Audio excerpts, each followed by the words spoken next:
Hi guys, welcome back to my channel and welcome back to another episode of Cookmas, where every day in December I'm sharing a new recipe. Today's recipe is all gratin potatoes from scratch. It is so good. I took 4 russet potatoes and peeled them, and these are really large potatoes. I sliced them pretty thinly, and the recipe that I found, it says to stack them like upright like that. I've done this several times and it's been fine, but this last time the cheese didn't nestle as good as it normally did. So in the future, I think I'm going to layer it almost like I'm making a lasagna. I think that would be best. But I am melting some butter and adding flour, and I'm going to whisk that together and then slowly add in some milk. I'm going to constantly whisk that, breaking up the lumps until it gets a little bit thick. And then I'm going to add in some cheddar cheese. And this, for the seasonings, it's salt, pepper, and garlic powder. I'm going to add that and whisk it until everything is melted. It will be pretty thick.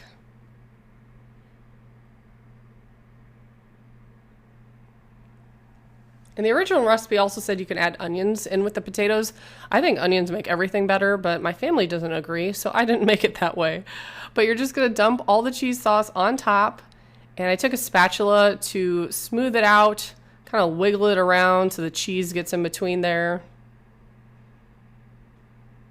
And again, if you want to layer it little by little, probably would be best.